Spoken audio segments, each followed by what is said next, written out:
Allora, stavamo parlando di abbellire con l'arte, quindi l'arte che si coniuga per aiutare anche le persone.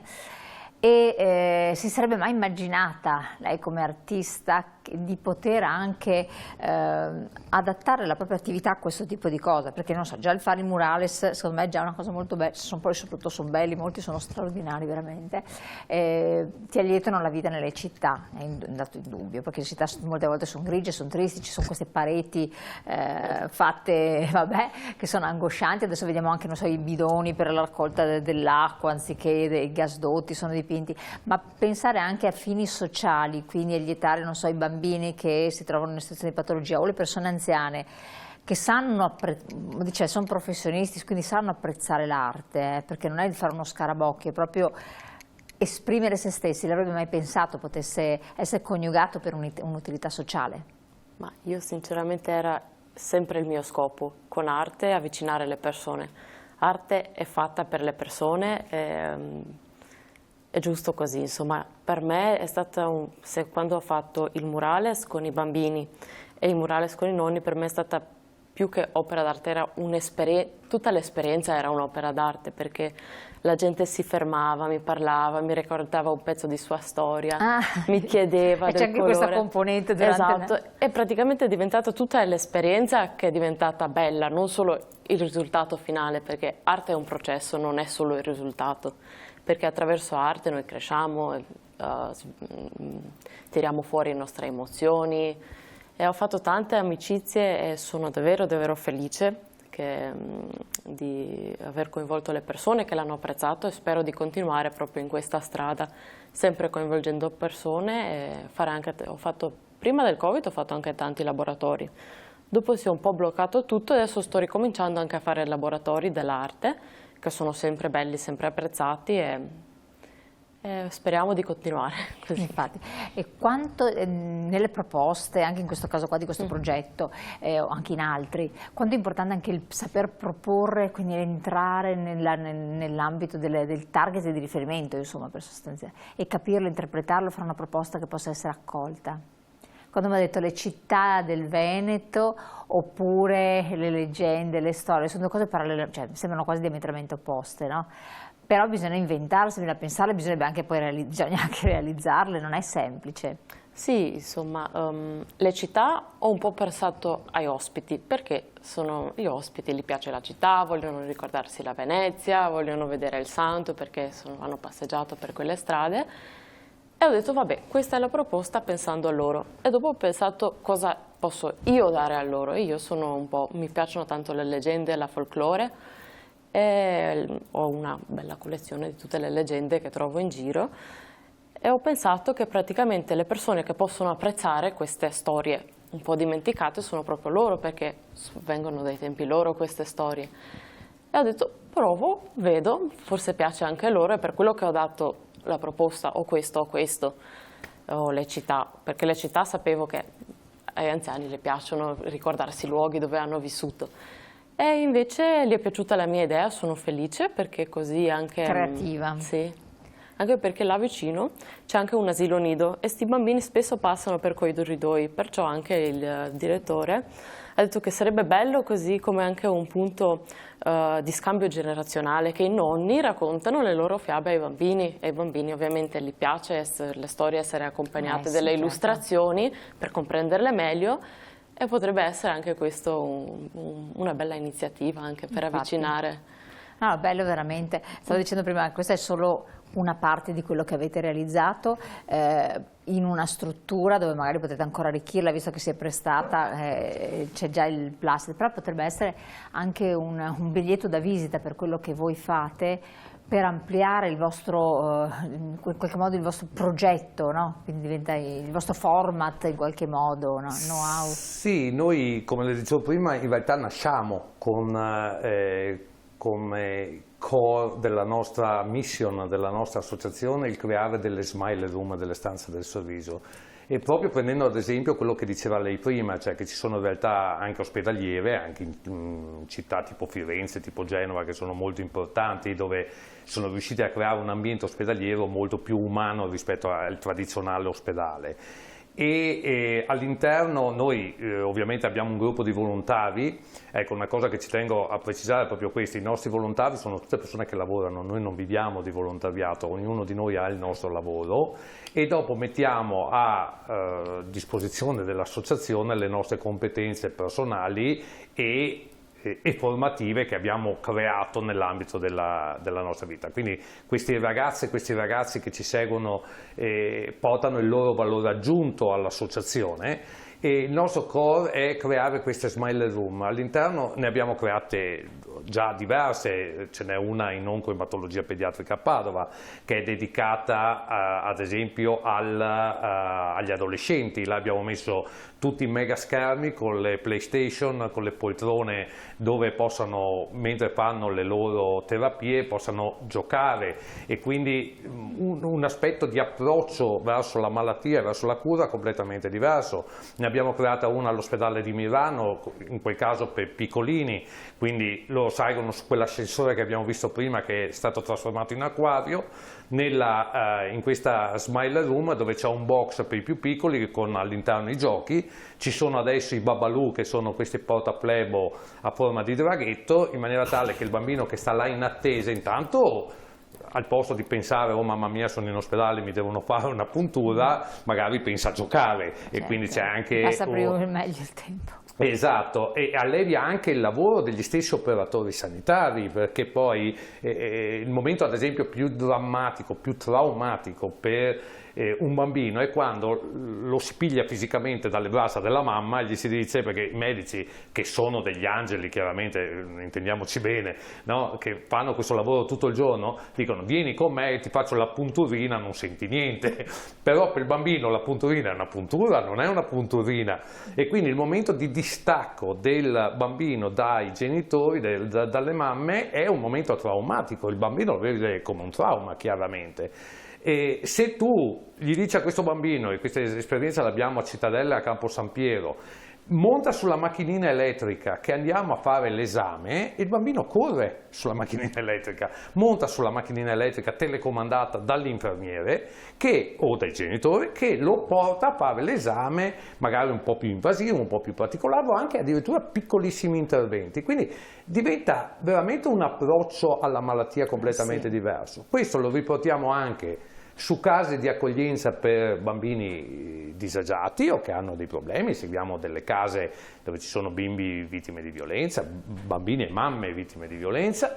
La nostra attività, quando andiamo a portare sorrisi, ecco là vediamo un'immagine ad esempio di una Smile Room creata all'interno di una casa di accoglienza, dove in quel caso abbiamo utilizzato quell'immagine che è di Alessio B, noto street art padovano, dove si vede un bambino seduto sui libri di scuola, una bambina anzi chiedo scusa, seduta sui libri di scuola, per indicare che attraverso lo studio possono uscire dalla loro situazione. Quindi anche l'arte, io non ne so assolutamente nulla ovviamente di arte, ma sono innamorato di quello che sanno fare queste persone, perché trasmettono esattamente dei messaggi positivi. Cioè è difficile che l'arte trasmetta un messaggio negativo, e lo trasmette positivo, bisogna saperlo leggere e saperlo trasmettere, e loro hanno un'abilità che è incredibile. E proprio in questi giorni sta partendo la Biennale della Street Art, quindi i nostri muri saranno colorati qua a Padova di altre 39, 40, non so neanche quanti siano, opere che verranno realizzate. Nica parteciperà in aiuto a un artista francese, come ha fatto già 2 anni fa, e anche questa aiuta, no, a rendere l'ambiente più bello, più solare. Dopo noi la solarità la portiamo con il sorriso. Noi facciamo clown terapia, abbiamo un gruppo... Infatti anche quello fate come terapia. Sì, noi prevalentemente facciamo attività di clown terapia o terapia del sorriso, che dir si voglia. La Veronica, ciao Veronica, vedo dalla foto. Ecco, qua siamo in oncoematologia pediatrica a Padova. Abbiamo un gruppo di supereroi dove portiamo... si vede, avevo visto prima la foto all'inizio. Attraverso questi ragazzi che anche qua, vede, supereroi ce ne sono tanti, c'è un po' la diffusione adesso di supereroi nell'ambito degli ospedali. Allora voi vedete qua ad esempio 3 personaggi. Batman è un imprenditore di Treviso, che dedica il suo tempo, viene con la Lamborghini Murcielago, quella vera, con le ali a farfalla che si aprono, per portare un sorriso ai bambini. La ragazza in mezzo, Wonder Woman, è una ragazza colombiana che abita a Udine. Ogni volta che viene giù parte da Udine e viene a portare un sorriso ai bimbi. Liverpool non dico chi è perché è un segreto, sono io. Complimenti. E quindi anche in questo caso qua fare il supereroe non è, cioè farlo in un centro commerciale o in una festa da bambini è facile, perché arriva il supereroe, i bambini sorridono tutti. Io infatti mi arrabbio un pochino quando vedo i post, no, abbiamo portato i sorrisi nelle piazze. No, non avete portato i sorrisi nelle piazze, avete fatto il vostro lavoro, no? Andare da un bambino in ospedale che sta male, magari molto male, come quando andiamo negli hospice, e da sorriso nasce sorriso, questo eravamo proprio negli hospice, e è diverso. Riuscire a far sorridere un bambino che soffre e che all'inizio ti rifiuta perché non ti vuole vedere, perché lui sta soffrendo. Infatti stavo pensando proprio a questo, perché non è così immediato, arrivi lì e cioè, assolutamente quando sei no. riconosciuto e riconoscibile per cosa porti. Noi tante volte infatti, proprio quando siamo come supereroi, dobbiamo toglierci la maschera, perché il bambino non vuole il supereroe in realtà, ma vuole qualcuno che gli presti attenzione.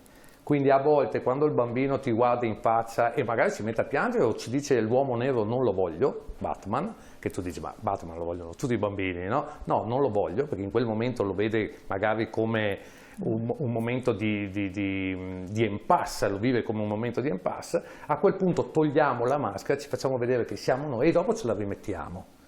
Allora il bambino, che peraltro tante volte magari conosciamo perché lo incontriamo più volte nell'ambito ospedaliero, e allora non solo ci riconosce, non solo sorride, ma addirittura la volta successiva, se ha la fortuna di essere ricoverato nuovamente, dico fortuna perché in questi casi qua non sempre l'evento è vai a casa e dopo ritorni, e ci chiede la nostra presenza, la chiede lui. Dice vorrei che arrivassero i clown, vorrei che arrivassero i supereroi, e questo è quello che, per non parlare poi di una cosa molto importante che spesso viene tralasciata, che è quello che dietro un bambino malato esistono sempre due persone malate di una malattia incurabile.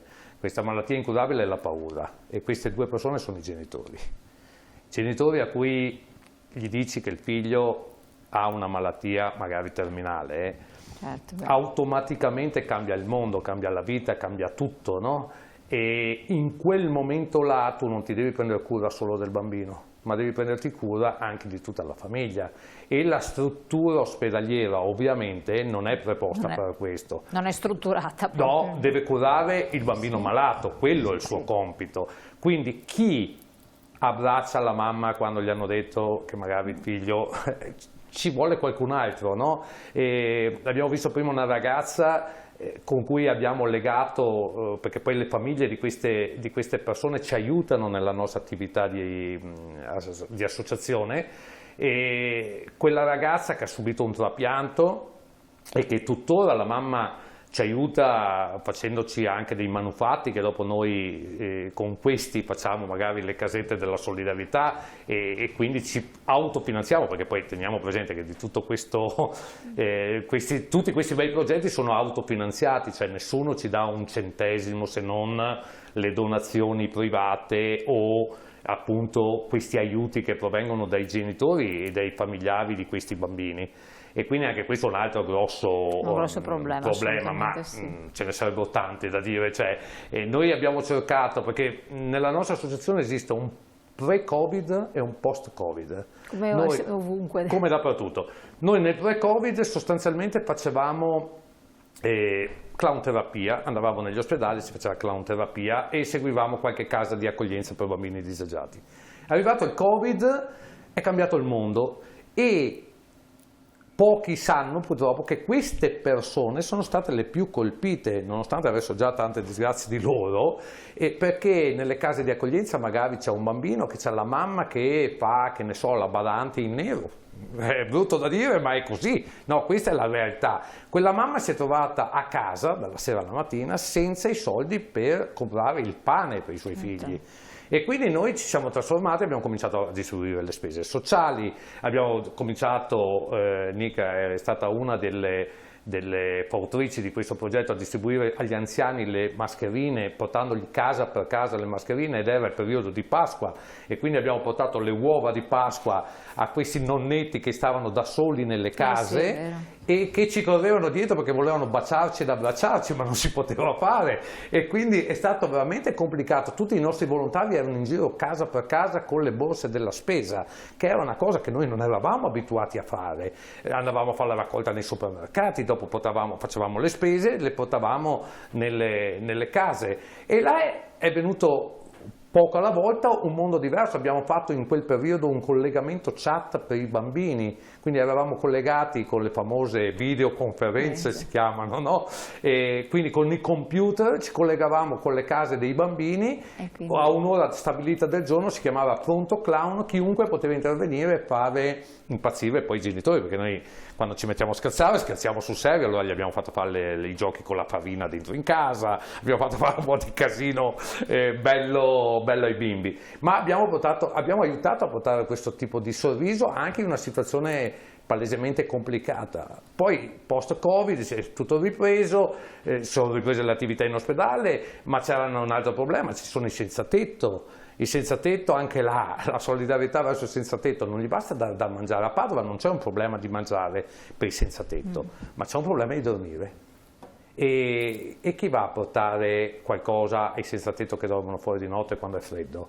C'è un'altra associazione di cui faccio parte e mi sento parte attiva, che sono i medici di strada, che vanno a seguire questi bambini, questi senza tetto, proprio là dove sono, nelle stazioni, nelle piazze più disparate. Allora abbiamo fatto anche là un'operazione, andando ad acquistare e distribuendo dei sacchi a pelo termici, impermeabili, che tengano fino a meno 10 gradi sotto zero, che non si bagnino di notte, perché quando gli portiamo le coperte vecchie che non usiamo più ai senza tetto, creiamo un problema, non stiamo aiutando. Perché gli diamo questa coperta, loro se la mettono addosso, si bagna e quindi il dormire diventa peggio che non averla.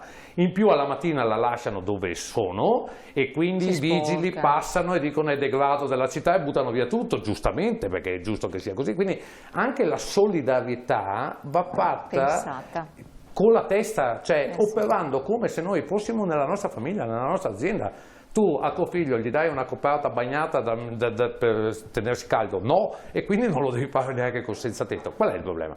Che comprare i sacchi a pelo costa e quindi diventa complicato. E tutto questo ci ha portato a vedere anche il mondo in una maniera diversa, a unire le competenze delle varie persone. Noi abbiamo non solo Nica, che chiaramente si occupa della parte artistica, abbiamo una ragazza che canta con una band e quindi ai nonni andiamo a fare un concerto, lei fa cover di Lucio Battisti, quindi cantiamo le canzoni di Lucio Battisti. Abbiamo chi fa le bolle di sapone. Quindi gestiamo ad esempio le domeniche, sì, tantissime cose, le domeniche ecologiche in piazza per avvicinare i bambini. Un'altra operazione molto molto bella, sfruttando l'arte di Nica, è stata fatta a Villa del Conte. A Villa del Conte, che c'è una sindaca eccezionale che saluto, approfitto per salutare Antonella Argenti, che fra l'altro è stata candidata per è arrivata in finale tra i 10 top sindaci del mondo, e quindi complimenti a lei, che è molto sensibile verso le attività che svolgiamo. Ha creato nella via principale di Villa del Conte, ha creato un viale, che era Viale Roma, mi sembra si chiamasse inizialmente, dove ci sono 8 panchine, e Nica ha provveduto a disegnare queste 8 panchine assegnandogli un valore: amicizia, amore, condivisione, gentilezza, perché questa sindaca era salita agli onori della cronaca perché è stata la prima sindaca in Italia a creare l'assessorato alla gentilezza e alla solitudine, proprio perché è attenta sia ai problemi dei bambini che ai problemi delle anziane, e quindi ci siamo trovati decisamente d'accordo. Oggi quella via si chiama Viale dei Valori, quindi è stata bellissima questa cosa. E in un parco bellissimo che loro hanno, che è l'Oasi Vallona, abbiamo poi fatto un laboratorio coinvolgendo un po' tutte le realtà. Un laboratorio della biodiversità, abbiamo creato una casa per gli insetti, dove i bambini hanno costruito questa casa degli insetti impollinatori, hanno fatto un laboratorio di bombe di semi. Nika, insieme con una ragazza che seguivamo in oncologia, che studia arte, hanno dipinto questa casa degli insetti, quindi hanno messo insieme tutte queste belle cose, e chi vuole adesso può andare a Villa del Conte perché è diventato un punto di attrazione.